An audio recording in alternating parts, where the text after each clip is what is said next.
Hello, everybody. This is Rebecca Freedom, and today the title of episode 13 for Heard Not Seen is Building the Bridge to Forgiveness, i.e. WTF, with producer John Beethan. Hi there.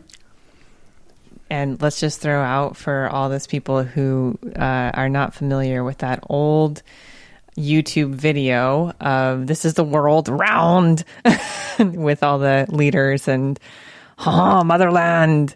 And that's where WTF sort of came out of. Again, we'll put a link to it in our show notes.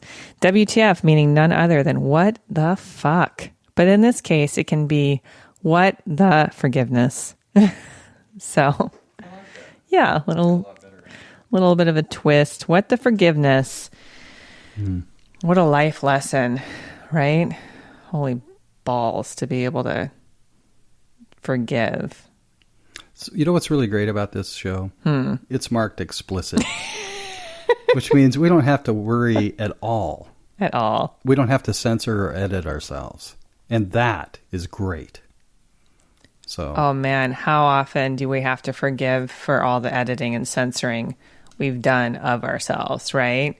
Let me telate this part of me. Let me truncate this part of me. Let me cut this part of me off. Let me contortion this part of me to fit in. Does he like me? Does he like me now? How about now? How about now? How about now? Right? Without even asking yourself the question, do I like me now while I'm doing all this? Oh, boom. Do I? Exactly. So I think to jump off for this, I want to tell a story and then kind of dig into the article that recently just got published on my website and also on elephantjournal.com. So can I interrupt before you get started? What do people search for on Elephant Journal to find you?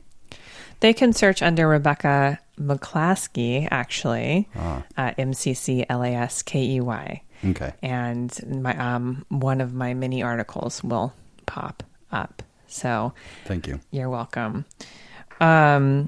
So this morning and yesterday, there were a couple, if not several, glitches in the matrix, meaning that past choices I made sort of came back up again. I was reminded of some things I did impulsively and sort of the repercussions they had of that. Specifically, I had a girlfriend of a guy that I ended up hooking up with get a hold of me, and I did not know that this guy had a girlfriend. So that's always fun. Yay, Tinder.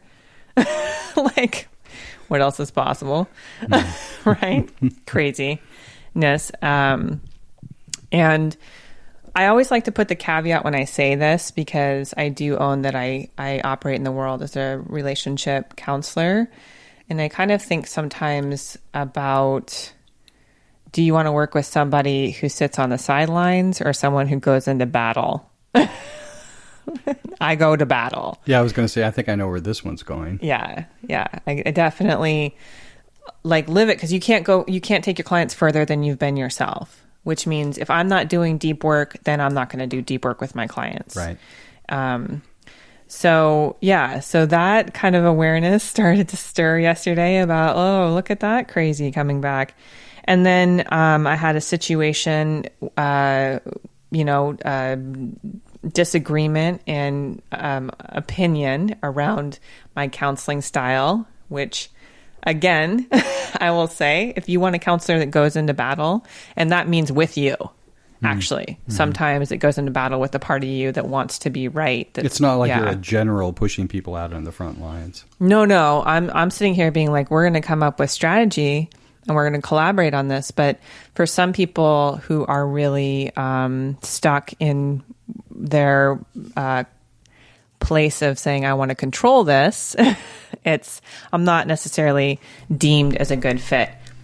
To which I will say, and I want to give a shout out to this gentleman named Paul, who stood in the gap for me. I did some rage work over the weekend. And there's this very particular strategy of having a male stand as a talisman for all males you've ever known in your life, or conversely, being a female that represents all female energy. And you do an exchange of like, you talk to them about how males have hurt you, receive how females have hurt them. Even I like drop, it. yeah, super powerful. Drop into even the rage and the hurt around it. So he was a placeholder for me in that, and it really moved a lot of energy. And I I bring that up because sometimes when you bust the glass open, right? Right. To grab the extinguisher, it actually creates a whole other mess. So third thing yesterday in this weird bumpy ride was my friend Chris, who walked across America. Yeah. Recently got into some trouble, and I'm not going to air it, but I hadn't heard from him for about a month, and I get this email being like, babe. I'm like, come on. What else?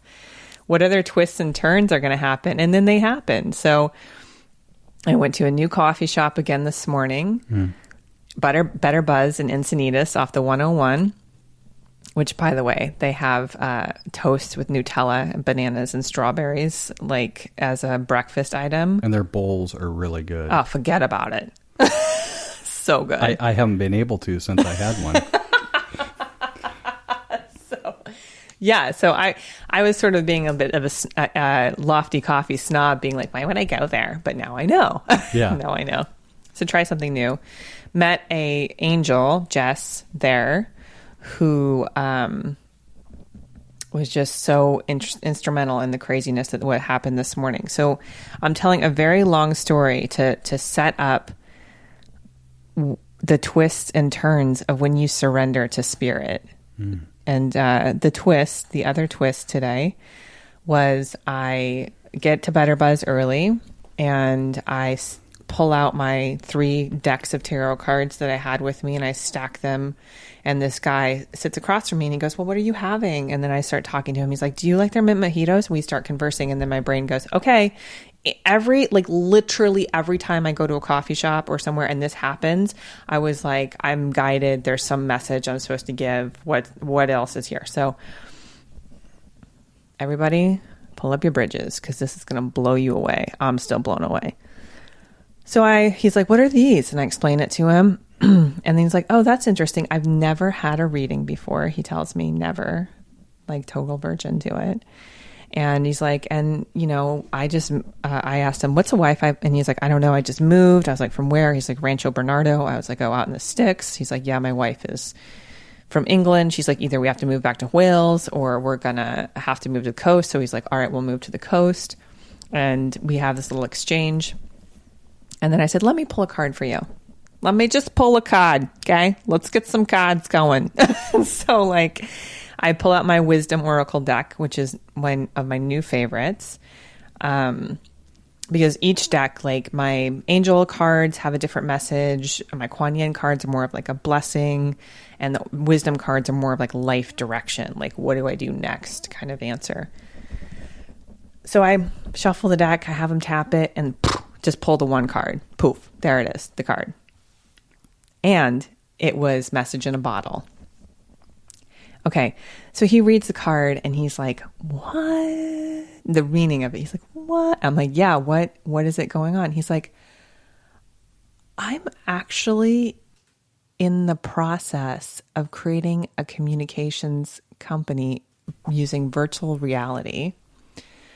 And what we're going to do is, he's like, we recently had the founder pass away, but we have articles of his recordings and pictures of him. And so we can actually recreate a 3D hologram of his entire life that people can go back and visit, putting a ocular virtual reality contact in, and then also the other 4D senses. So he's like, we're creating the technology where children can actually go back and sit in their great grandmother's kitchen and look around 360. And I was like, what the fuck? What? I love it. What? love it. What? Oh my God. So Jess, who's sitting across from me, is getting chills. I am blown away because literally Message in a Bottle is literally what he's creating with his third 3D reality. It's literally a message. Yeah. What that was the card. Yeah. And then I pull the next card, the Kuan Yin, the blessing card, the nectar of the goddess, that says, as you serve other people, so too shall you reap the sweet nectar from the universe. Like, just the universe is like, yes. So he carries on because this is my normal. No, I know. Right? I know. You show up, and this morning it definitely was a better buzz. Yeah. This is my, like, oh, I guess I'm going to go here today. This is where I'm going to be. Let's just see what unfolds. But this is before or after the car with the incident with the car? So we'll keep going with the weirdness, right? Okay. Because we're building up to forgiveness. Because this is, we're obviously, the universe was like, if you're going to talk about it, let's give you a good story. So, Jesus. So anyway, the universe with a New York accent. I'll forget about it's a very Jewish universe that I live in, but I'm not Jewish. Pentecostal. Hallelujah. Yeah. Ramadama ding dong.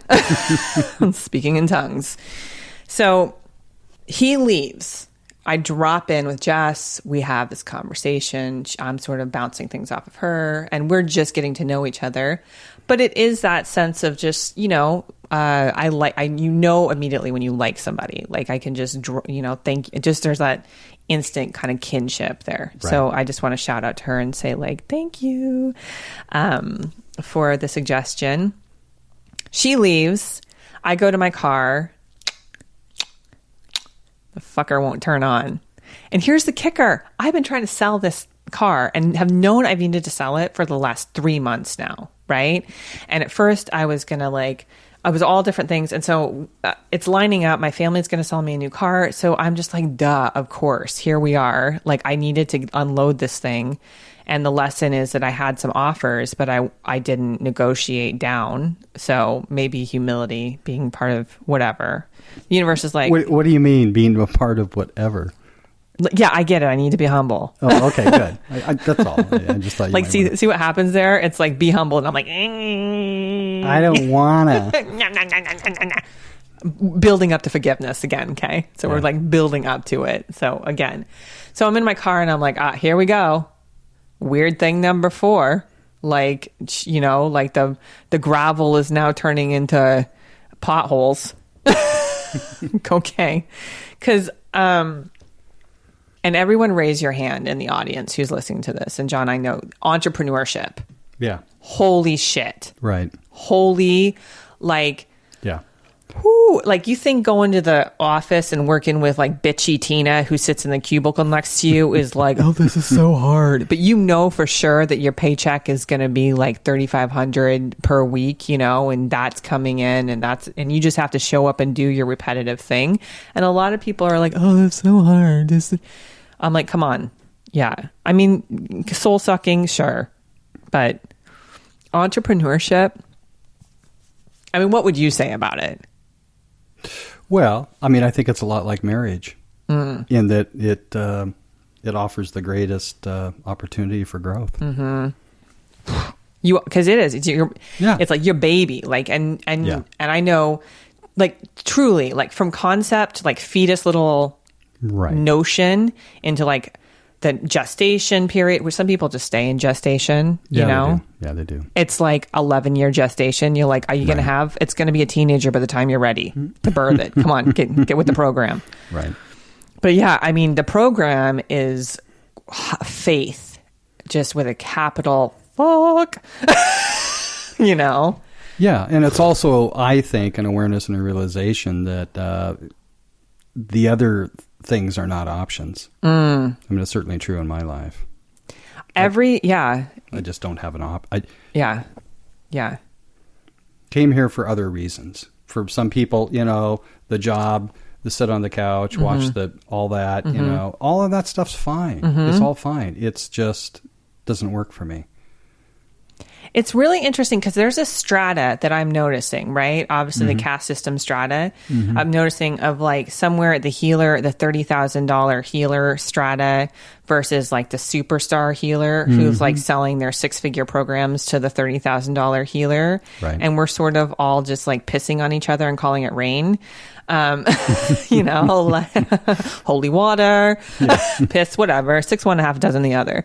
So the thing though is I was like, what, who are we actually, I mean, what are the other industries we're actually selling to that are generating money, right? Like these top sale guys that are in tech or pharmaceuticals or the 1%, right? Right. Like, so in some ways, aren't we all sucking the tit of the 1%? Yes. So it's a weird framework to say, like, how does my entrepreneurship fit in with the 1%, right? How are we collaborating together versus great questions. Yeah.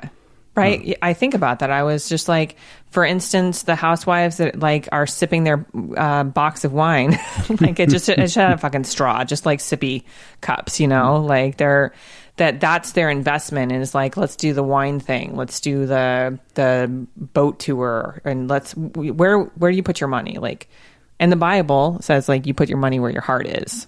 Exactly. Right. Yeah. Some guys, you put your money where your dick is, but whatever. No judgment. So, which maybe your heart's in your dick, blah, blah, blah. So what about women? Is there equivalency for that? Vanity. Okay. I think could be like a side note. This is getting to be a really long story to build to forgiveness. That's all right. The recorder has one more hour left on it. We're going to get there. And here's the thing, but again, let me just reiterate, like, isn't this the road to forgiveness? It's so effing windy. Yeah. We're like... Whiny? Whiny. Wine. Merlot-y. Yeah. Cabby. Sauvignon. I'm into the Malbecs. Malbecs. I'm going to take that Malbec. So, okay. So suffice to say, the windiness that is life, and a lot of it, when you don't understand, a lot of it, you're like, I don't get this. I am sitting fully in it in this moment saying, I can't really know if my decisions are foolish or faithful. In this moment, today, like on this day, I've known I've needed to sell my car. I've procrastinated cleaning it out for weeks now. I'm not really sure exactly what that was about. I am still in the process of transferring all my information to being a Californian. And so chop wood, carry water. Like, don't push off the details. Why? What is that about? Like, what is that resistance piece about? And I would say that there are a lot of parts of me that I haven't been able to forgive, that I've just expected to have them get it right, just stick the landing, figure it out, get there.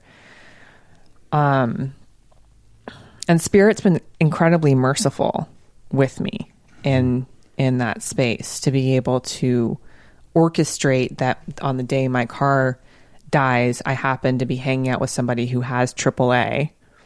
So that I had somebody come put a new battery in I happened to be downtown Encinitas, 1 block away from my mechanic. So I was able to go. So it's like, although it's an inconvenience, is it really? I won't know if it's foolishness or faith quite yet. I won't know. And ultimately, those are the pivot points of the decisions we make. I'm not, and then the question that comes to my mind, is there really a difference? The way you feel about it. And what you do with it. So with that, I want to drop in and read the article Please do. that I recently wrote called Building the Bridge to Forgiveness. And holding space for your story to say, like, what's unfolding that you're like, I'm unaware if I'm in foolishness or faith. I'm unaware if taking out this business loan is actually going to propel me to the next thing. and sitting in that ambivalent, scary place. And it's going to require a lot of forgiveness. So I'm going to read this word for word, and then we'll have a little chitty chat afterwards. Cozy up, kids.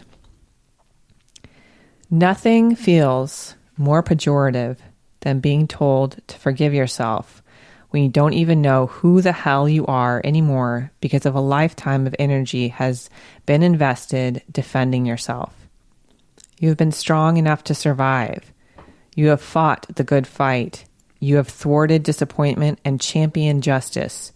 You have made money, paid the bills, and woke up for 5 a.m. Pilates. Let's not even mention the narcissist you've had to put up with, your fucked up childhood, the trauma that happened in college, or the years it took and is still taking to realize your dream. Actually, let's mention that last one. Is there any other point to living than to hold fast to a vision of who you are becoming in every moment?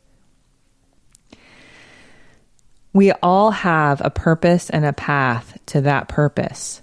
It looks and feels different for everyone. And the common truth for every human is that we all figure it out one moment at a time. We build bridges to our futures by getting married, getting higher education, traveling the world, having children, innovating, and expressing ourselves through the many mediums of art. Conversely, we burn bridges by divorcing, giving up on our dreams, staying in one place for a long time, having and abandoning our children, being rigid and judging everything that is different as wrong. Sometimes that path to the bridge is long and winding. Let's just say it is always long and winding with intermittent moments of magic. That's life. And the most important bridge we can build is forgiveness. It's obvious to look outside of ourselves at other humans we can forgive, circumstances we can forgive, or even forgiving our higher power. But the most profound forgiveness happens between our shadow and our light. That which you don't own up to will own your ass. Think of all the things you judge out of your reality. Are you judging men harshly for hurting you? Are you blaming women for the losses in your life? What hurts have turned into judgments? What disappointments have transformed into walls? What is blocking you from really living your destiny? The obstacle is the path. Sometimes we have to release years of pent-up rage and frustration through the cathartic act of burning old love letters, screaming, "Fuck you," at the top of our lungs, or finding some safe container, like a therapist's office or boxing gym, to access our bodies in a way that hits the reset button. One of the greatest tools to access forgiveness and to start building the bridge to more possibility is to ask yourself, what's not wrong? There are some lessons that are more difficult to integrate than others, like divorce, chronic illness, or rejection. And if you stop to ask, what's not wrong, then the lesson will reveal itself in its purest form. Oftentimes, the strength to emerge as more of who you really are takes being broken open.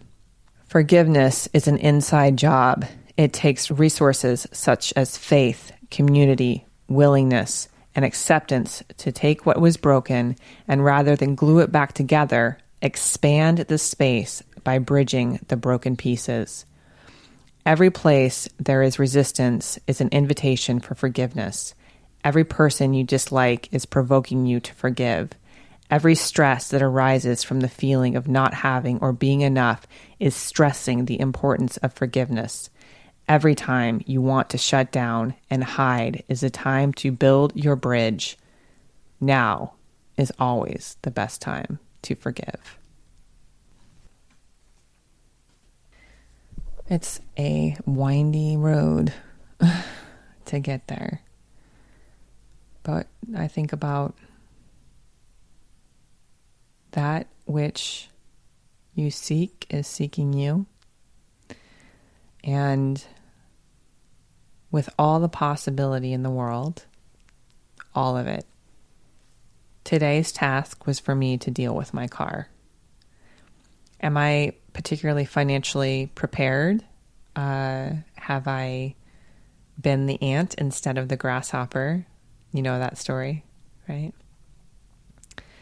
No, I've been the grasshopper, full of hubris and zeal and overextension and somewhat of impulsivity, because those things have served me, actually, until there's moments where you realize they really don't, and you come back to that place of, I've been foolish, but I have faith that it will all work out. So I just invite everybody into this moment right now, invite you into this moment, listener, to find all the barriers you've built against forgiveness and essentially all your judgments that you have. My car breaking down could actually be the best thing. I don't know quite yet. A challenge, certainly, somewhat of an inconvenience, but I'm also witnessing the paranoia that comfort provides. So I want to say just a little bit about that. When convenience is the hallmark of your life, I was joking this morning. I'm like, I'm sorry that I'm in my pajamas. My makeup team didn't show up today, so I couldn't get it together. But just even imagining how that would change me to actually have a makeup team and a personal assistant show up, to be a Kardashian, essentially, to be in that energy, and to say that, what version of reality am I touching? Because I'm not out of touch. I don't believe they're out of touch with reality. It's just a version of it. And there's a little bit of paranoia that comes because the Tao, the homeostasis, is how we're meant to live.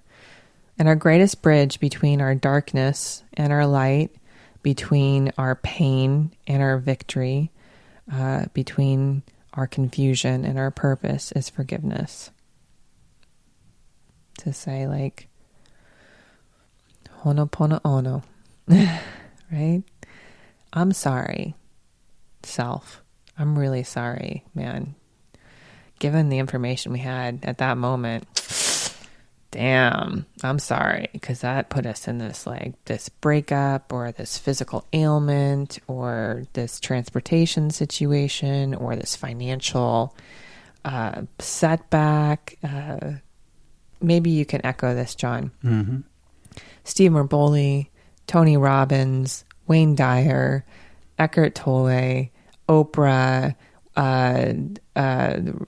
some of the greatest thought leaders, I just, consistent in their story is the epic hero's journey of the setback, of Eckhart Tolle being homeless at one point, Debbie Ford having gone to rehab multiple times, and the leader of the Agape Church was a drug dealer at some point.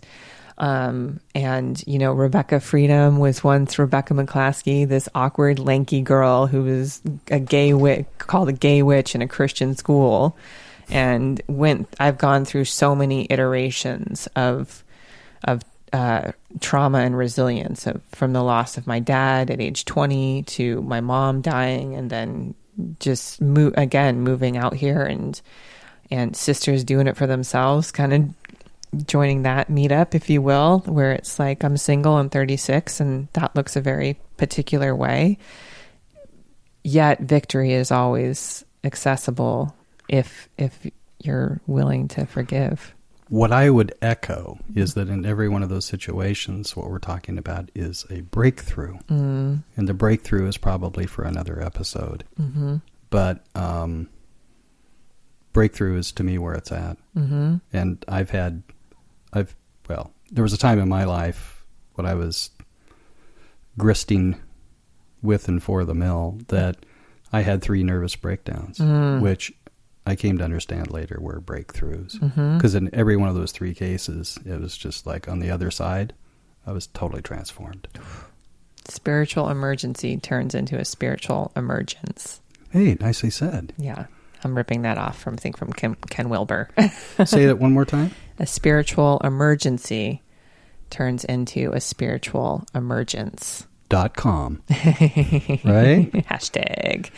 So, yeah. So I'm sorry is the beginning of the Ho'oponopono prayer, to say like, wow, whatever I got myself into, as Steve Merboli would say, that I'm probably mispronouncing his last name, my setback is a stage for my comeback. Mm-hmm. We all have multiple phoenix moments where we rise from the ashes. We burn our past and the ties that bind in the fire so we can soar even higher. Yeah. And the next part of the prayer, of course, is forgive me. Forgive me. Like, I'm sorry. Forgive me. And then right after forgive me and forgiveness, I think I've said this again and again, is abandoning the hope that past could have been any different than it was. So just going through the grief cycle of denial and anger, sadness, bargaining, all of those aspects, you make it through and then you hit acceptance. And I think acceptance and forgiveness are sort of the same. Like, I own up, this is me, this is my authentic self. I can show up as powerful in this place because I've forgiven all the times that I didn't do that. I didn't stand in my essential self, or I didn't surrender to spirit. I said my way, and he said the highway, and the hard way, So you say, forgive me. And then that almost ushers in the humility it takes to say, thank you. Abraham Hicks says it, you're my favorite tree. You're my favorite flower. You're my favorite sky. You're my favorite. You're my favorite. You're my favorite. It's like everything is their favorite. Everything is their favorite because there's gratitude in all of it. I can't even tell you the million miracles it takes for all of us, but me, to go to bed and to wake up the next day. I continue to be in a safe house. There's no bombings around. I didn't have a burglar come into my house. There's when I get on the highway and I merged, I literally had a semi truck that honked and I was just right in front of it. I was slightly distracted. Like, I watched a girl riding her bicycle. Her earphones came out. She's riding. She's picking up her earphones, putting it in her mouth. And I was like, look at all the motor skills it's taking for her just to stay upright and move forward. Like, the intricacy of the miracles that are happening. How can you not just be like, thank you? Yeah. Thanks. Especially when you're in the most miserable of places, when you're just like, oh my God, you feel the opposite. You're just like, I don't want to be here. Well, then the other context is when none of that is going on. Just be, kind of present with the thank you for all of that does not exist in this moment. Yeah. Deep breath. Even if you're in your deepest, darkest place, right? The light will crack through, and it follows with this phrase, I love you. I love you. I love you. And it was the most potent and powerful because, as the story goes, look at the synagogue. I wonder if God's in there. Or maybe look at the church. I wonder if God's in there. Or maybe look at the temple. I wonder if God's in there. Or maybe look at the forest. I wonder if God's in there. Tell me a place where God is not. God is inside of you as that infinite force known as love, that ever-connecting, infinite present force known as love. So together and in repetition, I'm sorry, forgive me, thank you, I love you. And you repeat these to your sense of self, internally, and sometimes you can think of a person externally or a circumstance.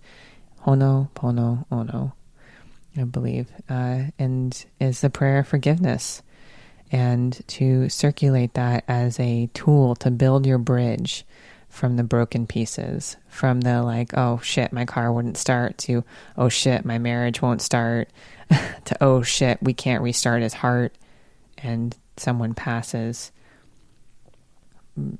to forgive, to say, okay, all right, I can take it to the limit one more time. So, what stories do you have? Like, where are you at? Where are you at in your process? What challenging person do you have in your life that's really maybe calling you out on your shadow? What awarenesses do you have that are holding you back? And what awarenesses could you have that are moving you forward? And everything that brings up, will you be willing to forgive? So if you want support in this process, and like I said, if you really want a counselor who knows what battle looks like, spiritual, our war is not against flesh and blood, but against principalities and powers, the bigger unseen elements in life. If you want to work with somebody who has a sense of humor about the darkness and in that way can bring it into the light, I think we know who I'm talking about, John. We do. And we probably even have a website one can go to find out more. I'm pretty sure that there's a central location known as RebeccaFreedom.com, and that's REBEKAH freedom.com, where you can go, you can enter your contact information and ask about any questions you have, share your story of where you're at, get a consultation, get an initial, get a little skin in the game, get an initial consultation. And then I want to say something that Spirit has just kind of inspired me to do is Oprah has these things called life classes. And I was like, what if we do life semesters? We take 6 to 8 weeks, just depending on the program and the person, and really extract out of them, what life thing do you want to study? Do you want to study seduction? Do you want to study sex and seduction? You want to really, and it's more than just an annexed sexuality class from the college. It's this is completely custom to me, with required reading, with assignments, articles to write, and what other genius could really come out of you if you committed to, again, 6 to 8 weeks of having a customized semester that ultimately will be your pivot point.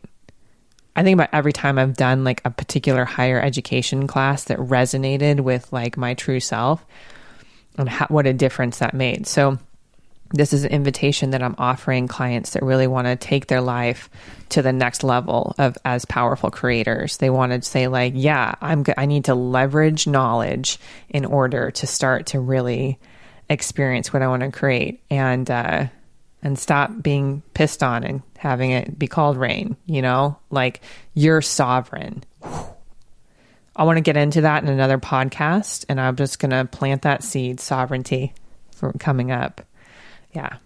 I wanted to actually remind everyone, including Rebecca, who's sitting across the table from me, that if you go to heardnotseen.com, you can go to this particular episode, and you can also leave a reply and a comment down there, and questions, and they actually get automatically emailed to Rebecca, not me. Yes, please. Yes, please. So, yes, please. And we'll mention that ongoingly, okay? Okay. Heardnotseen.com. Just go to the episode in question, and there's just a place to leave a comment, and you'll get a response from Rebecca, because she just doesn't stop. Hey, let's get a revival going. All right. So again, if you want to reach out to me and really feel your own personal revival, I encourage you to connect with me at RebeccaFreedom.com. Thank you so much. I love you, and be well.